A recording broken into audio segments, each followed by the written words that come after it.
por rcr.tv, la radio que se ve.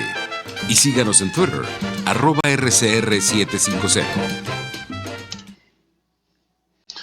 Muy bien, vamos a continuar entonces con nuestro temario y les advierto que vamos a tener que dejar un tema para más adelante, para otro programa, para dedicarle más a fondo pues las cosas que queremos abordar y los temas, porque y es el tema de la jurisdicción universal. Entonces nos vamos a limitar a Nuremberg y luego daremos un salto a algunos aspectos del Estatuto de Roma y su importancia para Venezuela, ¿no? Entonces estamos hablando en los juicios que se hicieron en Nuremberg. Habíamos dicho que el principal fue el juicio de los jerarcas, también de los juristas, pero también de los grupos criminales organizados, ¿no? Esto es muy importante porque la acción letal del Estado nazi no se limitó a personas individuales, sino que era realizada a través de organizaciones. Fueron varias, pero lograron identificarse como las más activas y partícipes en los grandes asesinatos en masa que se producían: el partido nazi, las SS y la Gestapo. El partido nazi es muy importante y hay que tomarlo en consideración porque era una organización política y es, digamos, la sentencia que se produjo en el Tribunal de Nuremberg hablaba justamente de la importancia que tuvo el partido nazi como medio para realizar ese plan. Es decir, en la estructura, en los estatutos del partido nazi, en la acción, en la propaganda del partido nazi, en la ideología y toda la doctrina del partido nazi, estaba el germen de lo que luego se tradujo en los grandes crímenes, es decir, el deseo de dominar Europa, el deseo de aniquilar y destruir a poblaciones enteras, como por ejemplo la judía, la no alemana en general, porque digamos se buscaba de forma expresa que solo la raza blanca aria alemana pura fuese la que pudiese existir, ¿no? Por eso el ataque a los polacos, por ejemplo, porque consideraban que los eslavos, y estamos hablando de toda la Europa oriental, de Polonia hacia Rusia, etcétera, y todos esos países, eran considerados blancos, pero raza blanca degenerada, es decir, en minusvalía total frente a la raza blanca aria, que era la pura, y la que tenía que mantener el poder hegemónicamente, es decir, y de manera excluyente a todo lo demás. Salvo algunas muy pocas excepciones, ¿no? Y una de las excepciones es algo terrible, que son los niños robados en Polonia, y creo que en otros países también, pero sobre todo en Polonia, para el proceso de germanización. Sí, como quiera que había muy pocas, una población escasa de arios puros, que generasen nuevos nacimientos, a pesar de que había un programa para que las mujeres parieran de manera masiva. Había inseminación artificial, pero había también programas para que dos desconocidos, un hombre y una mujer, se acostaran, fornicaran, y de allí saliera un bebé. Entonces, y luego otro bebé, así sucesivamente, pero era de todas maneras muy poco, ¿no? Y quisieron acelerar el asunto robando niños polacos, niños rubios de ojos azules, que tuvieran apariencia en sus rasgos físicos, ser muy parecidos a lo que ellos consideran el ideal del niño alemán, y luego criarlos en familias alemanas, familias adoptivas, que le iban a transmitir los valores, que le iban a generar una nueva cultura, y por supuesto iban a sepultar, a aniquilar cualquier idea cultural previa de origen polaco. Por ejemplo, el idioma. Los niños no podían hablar en polaco, se les prohibió hablar en polaco y se les enseñaba a hablar alemán. Se les ocultaba quiénes eran sus padres biológicos y así sucesivamente. Es decir, de una, digamos, realmente impresionante torcedura mental, ¿no? Para imaginar ese programa de robar niños para culturizarlos en una nueva nación, en un nuevo país, con nuevos valores, con nuevos principios, con nuevas costumbres y así sucesivamente, ¿no? Y sepultando todo lo pasado. Ha habido una enorme cantidad de testimonios de niños en esas situaciones. Unos lograron reencontrarse con sus padres, muy pocos, porque la mayoría de sus padres habían sido conducidos a los campos de exterminio, a los campos de trabajo. En el campo de trabajo la gente se moría, pero era por cansancio, por agotamiento. El objetivo no era que se exterminara, pero si se morían no importaba, porque eran sustituidos inmediatamente por otra mano de obra esclava, y así sucesivamente, ¿no? Lo cierto es que ese tipo de cosas tuvieron también alguna mención en los juicios de Nuremberg. Ahora bien, les decía que en el juicio de Nuremberg gran parte del tema fue hacia esas organizaciones criminales que fueron prohibidas, y prohibidas para siempre. Hoy en día sigue siendo un delito, igual que el negacionismo, querer formar o gestionar o hacer una apología de cualquiera de esas instituciones, ¿no? Bueno, también se enjuició a empresas y empresarios.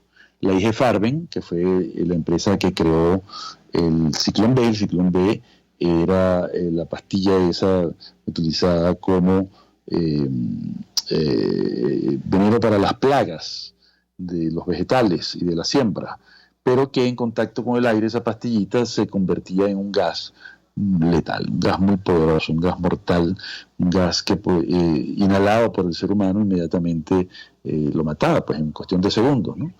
Luego de haber experimentado con muchas otras cosas, como el uso del diésel para generar gas carbono y envenenarlos en autobuses o en vagones, especialmente diseñados para que la persona que entrara o el grupo de personas que introducían de manera forzada en ellos se intoxicara, y así sucesivamente, pero el gas Ciclón B fue, digamos, como la fórmula perfecta porque era prácticamente instantáneo. Todos esos inventos, debido a la iniciativa, al ingenio alemán, pero también a un sentido de evidencia totalmente bizarro, totalmente cruel, absolutamente sádico, generó pues la idea de crear un producto que generara una muerte instantánea masivamente, de manera industrializada, sin tener que los verdugos sufrir como sufrían cuando fusilaban a alguien o como ahorcaban a alguien, o también cuando lo mataban a golpes, ¿no? Había una especie de trauma luego de hacerlo varias veces que causaba sufrimiento en quien lo hacía. Entonces Himmler, para impedir ese sufrimiento, entre comillas, ese dolor causado al esbirro, bueno, ordenó que se crearan nuevas fórmulas más eficientes, menos sangrientas, y que generaran mayor número de muertes en menor tiempo. Es decir, una especie de consigna por la eficiencia, y por eso se industrializó la matanza. Bueno, también hubo juicios a los médicos que participaron en experimentos, sobre todo varios de los médicos que trabajaron en Auschwitz y otros centros de exterminio. En Auschwitz, comandados por el doctor Mengele, llamado el Ángel de la Muerte, quien murió y quedó impune. Pero hubo otros médicos que sí fueron condenados, ¿no? Enjuiciados y condenados. Bueno, creo que eso resume en gran medida, pues, lo que fue el juicio de Nuremberg, los juicios de Nuremberg, que fueron varios. Luego, por supuesto, y es lo que vamos a ver en la próxima clase del próximo miércoles, tuvieron que surgir muchas cosas, ¿no? Siempre se cuestionó, y todavía hay quienes cuestionan, que Nuremberg fue el juicio de los vencedores sobre los vencidos y que eso carecía de legitimidad.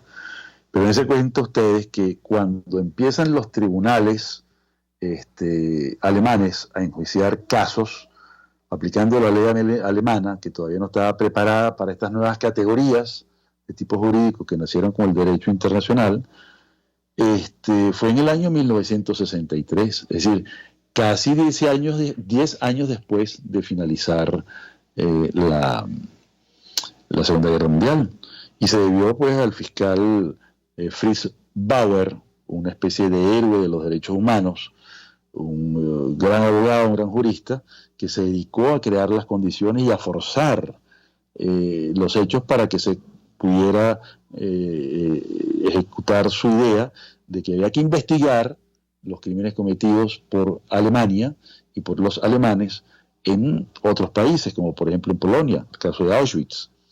Entonces fue en 1963 cuando se iniciaron los juicios en Alemania por los hechos de Auschwitz. Se llaman los juicios de Frankfurt, porque fue en la ciudad de Frankfurt, Alemania, donde se llevaron a cabo. Bueno, Fritz Bauer es considerado para mí un héroe del derecho, uno de los juristas más importantes, en materia del derecho penal internacional y que generó esta nueva jurisprudencia, ¿no? Y sobre todo que pudo sentar la base para que luego se condujera una serie de juicios que todavía se están realizando, ese tipo de juicios en Alemania, contra criminales que de forma directa asesinaron a alguien o torturaron a alguien o que también fueron cómplices, que vieron lo que otros hacían, ellos no lo hicieron, pero permitieron que aquellos otros lo realizaran. No fueron capaces de impedirlo, ni siquiera de oponerse, ni siquiera de retirarse, sino que presenciaron de forma continua ese tipo de atrocidades y aunque hoy fueron testigos, en el caso, por ejemplo, de Nuremberg, de un famoso caso que vamos a ver en la próxima oportunidad, el caso del tesorero, el contador de Auschwitz, el que llevaba las cuentas de lo que se les robaba a los judíos que iban a ser aniquilados. Él fue testigo, como les dije, en los juicios de Nuremberg, pero luego fue enjuiciado por complicidad, ya aplicando esa doctrina de los juicios de Frankfurt y aplicando la ley alemana, ya no aplicando la ley internacional, que fue el caso de Nuremberg. Esto es algo bien importante tomarlo en cuenta, porque vamos a ver en la próxima clase también el juicio de Eichmann en Israel, y que marcó otro hito dentro del derecho penal internacional, porque fue la ocasión de sentar la base para la jurisdicción universal. Y en nuestro criterio, el nuevo desarrollo y una de las teorías más interesantes que ya es práctica en muchos países hay tribunales que apliquen la jurisdicción universal. Por ejemplo, Bélgica, Suiza, España, el caso Pinochet, por ejemplo, son evidencia de eso. Inglaterra, el Reino Unido también tiene la jurisdicción universal. Venezuela no tiene nada de eso. Eso es algo que hay que pensarlo. Una vez que venga la transición, empecemos a reconstruir el país, es una de las cosas más importantes que hay que establecer a los fines de poder tener la herramienta que es indispensable para poder acometer este tipo de investigaciones y enjuiciamientos, ¿no? La idea de la jurisdicción universal es que no haya refugio para nadie, porque en las Cortes Penales Internacionales, ya les hablé un poquito de este Tribunal Penal para Nuremberg, habría que hablar todo un semestre sobre Nuremberg. Les mencioné el tema de Tokio, les mencioné también las cortes especiales para la ex Yugoslavia, para Ruanda, el caso de Camboya, el caso de Líbano, Sierra Leona. Cada uno de ellos requiere prácticamente un estudio por semestre, ¿no? Pero vamos a hacer breves resúmenes para que ustedes por lo menos tengan la idea de cada uno de ellos y bueno, después empezar a estudiar. También hablaremos en futuras clases de los crímenes de genocidio impunes, el tema de los armenios, el tema del terror rojo en Rusia, la Unión Soviética, con Lenin y Trotsky, muy importante de los casos que quedaron impunes, el caso de Ucrania con Stalin, los gulags de Stalin, la revolución cultural de Mao, el gran salto adelante de Mao Zedong y muchas otras cosas más que han quedado impunes a lo largo de la historia. Lo interesante, y ya para concluir, es que, y es el mensaje que quiero dar, es que la memoria histórica se construye a través de la documentación de los hechos históricos. Esta documentación generalmente la hacen historiadores, obviamente, que son los que se dedican a analizar los hechos, pero muchas veces los actores de esos hechos atroces esconden las pruebas, niegan los hechos, que es el caso del Holocausto o la Shoah, para referirnos a los judíos. Por ejemplo, el caso de los armenios ha sido negado por más de 100 años, ¿no? Y les digo esto porque es la lucha que hay que dar. La memoria histórica se basa no solamente en la documentación de los hechos, que puede hacer una ONG, un historiador, un individuo estudioso, porque va a quedar en el tema de yo digo, tú dices. Va a haber otro historiador que va a encargarse de la negación, va a haber otro político, otro militar que va a decir que eso no es cierto. Pero yo me refiero a la documentación jurídica, un poco retomando la idea de Kelsen y por supuesto siempre apoyándonos en la idea de Kant de la universalización del derecho, la universalización de los derechos y también la universalización de los deberes. Es deber de los estados, es deber de los organismos internacionales cuidar por los derechos humanos en todas partes del mundo y hacia allá van las cosas, ¿no? Creo que hay que fortalecer estructuras como la Corte Penal Internacional, ya hablaremos un poquito más de ello cuando entremos ya en el Estatuto de Roma como tal. Y hablaremos también de otros organismos de la ONU, como por ejemplo el Consejo de Derechos Humanos y su estructura, sus mecanismos, por ejemplo, para determinar los hechos. Hoy en día existe en Venezuela un estudio sobre determinación de los hechos ordenado por el Consejo de Derechos Humanos. Bueno, en fin, son muchas las cosas que hay que hablar. Continuaremos en las próximas oportunidades y muchísimas gracias por su atención. Análisis, opinión, entretenimiento y mucho más. Escucha Buen Provecho por rcr.tv, la radio que se ve. Puedes seguirnos en nuestras redes sociales. En Twitter, @RCR750, la radio que se ve.